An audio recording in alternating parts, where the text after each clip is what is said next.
How Loveta Got Her Baby. Loveta Rose Grandy was a pretty girl. She had blonde hair that she worked up in tight curls, but she didn't fuss like the others. She didn't have to. Back then she had a boyfriend whose name was Philip John Savory, and he worked at a decent kind of job. He was an apprentice welder near the airport. Weekdays he studied welding from 9 to 5, and on weekends he picked up Loveta in a car he had, and they drove somewhere, and then they went for a walk. "What kind of car is this?" she said to him the very first time. "What kind of car?" He had to look over at the dashboard before he said, "Camaro." It was a borrowed car from some other welder who worked nights and slept days. It had bucket seats. Where did they go? Well, the first place they went the very first time was Signal Hill. Everybody went up there, and everybody went to the top and pulled over and looked at the view. As for Loveta Rose Grandy and Philip John Savory, they only drove to the bottom of the hill, and then they pulled over in the Camaro. The road was so steep there they had to turn the wheels to the curb. Then they got out and walked through the Battery. There was a big house there half hidden by trees with old-fashioned fencing, sticks interwoven together, but there were holes in that fence that let chickens through, out onto the road. There was next to no traffic because the road was narrowing down to about 10 feet, so the chickens were okay. "Hey, look, there's a brown chicken," she said. "It's red," he said. "Russet," she said. They argued over the color of the chicken, but they didn't feel angry at all. It was just another way of laughing together.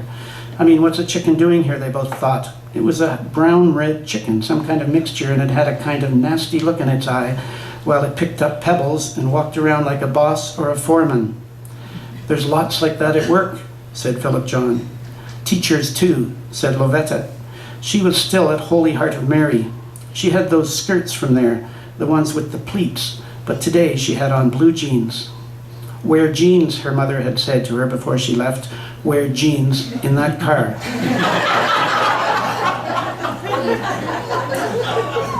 Then she watched her baby girl as she went off in the Camaro with the young welder boy, and then Loveta's mother imagined Loveta in the front seat with her knees up a bit, and she pictured her first in a skirt and then in jeans. "That's why the jeans," she said to herself. By then the Camaro was gone off down Pennywell Road. After Loveta and Philip John Savory left the chicken behind, they walked out along the road which went up and down beside the harbor. There was a lot of noise from winches and motors, and there were seagulls standing on the roofs of the little houses they passed. There was a blustery wind, which was cool, and the seagulls all faced in the same direction, out the Narrows. "There's a seagull, Philip John," she said. "That's a herring gull," she said. "It's a tern," she said. "It's a diving duck," he said. But they both knew it was no diving duck. How could a diving duck stand on a roof? "Look at the mess they make," said Loveta.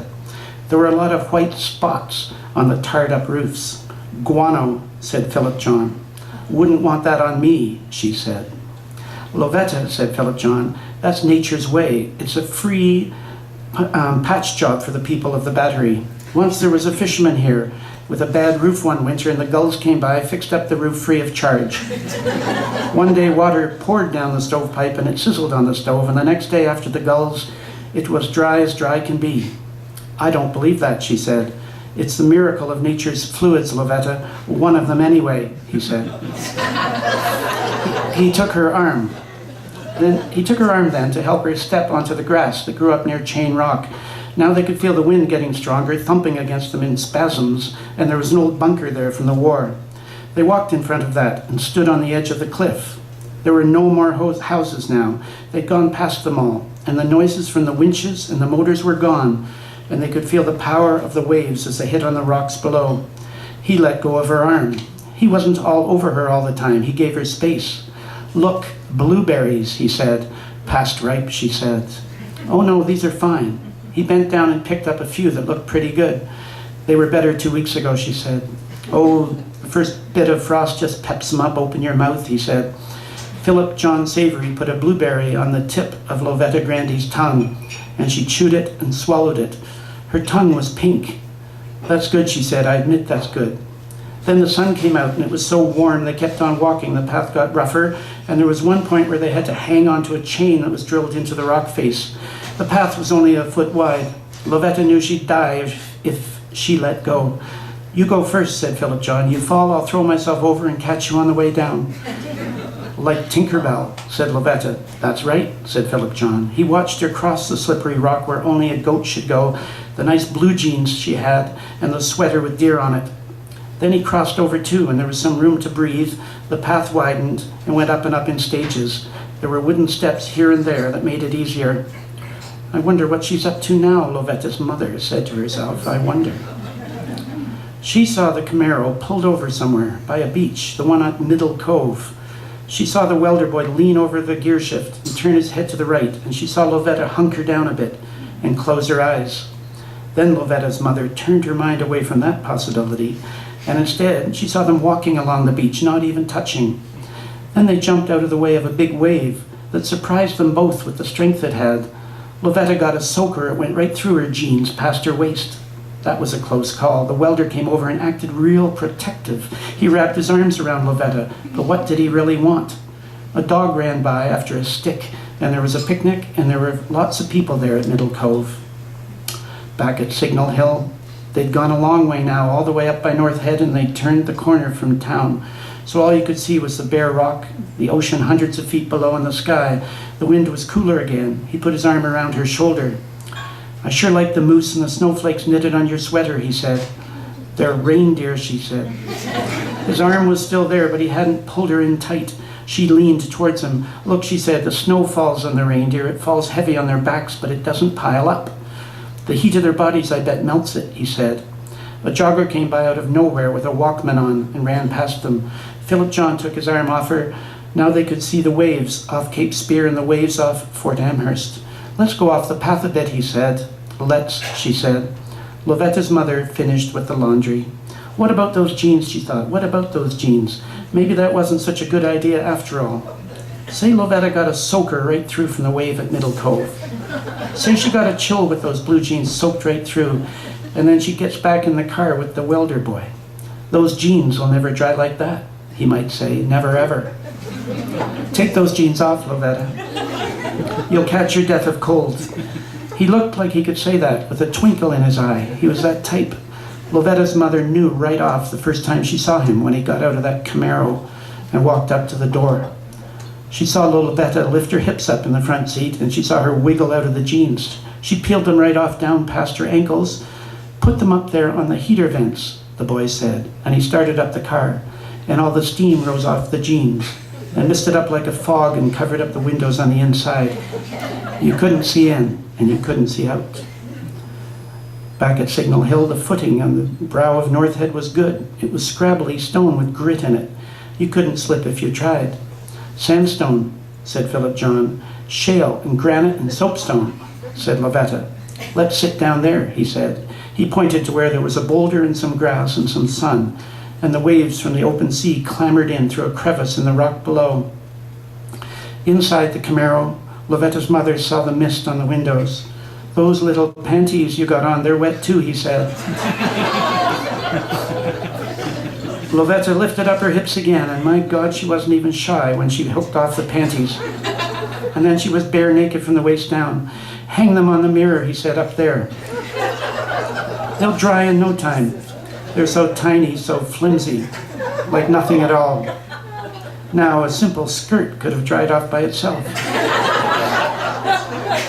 Or Loveta could have held it up out of the water when the wave came.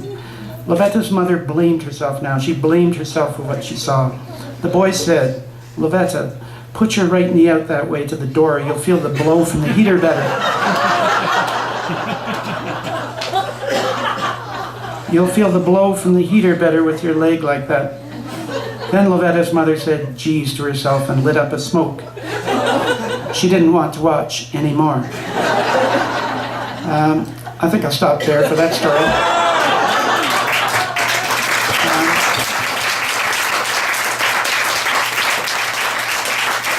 Thank you.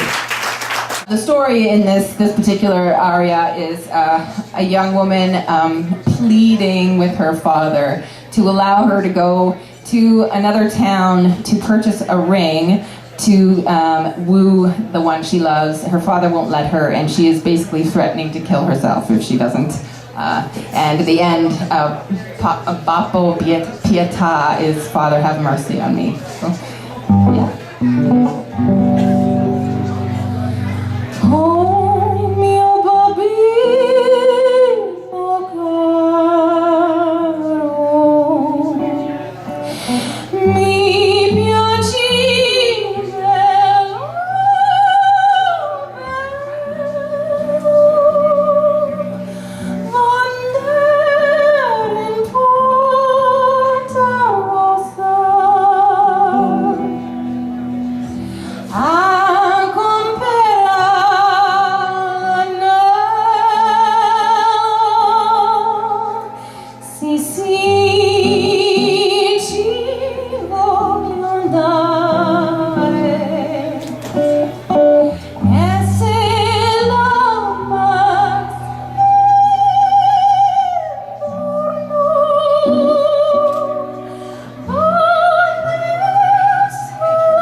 away.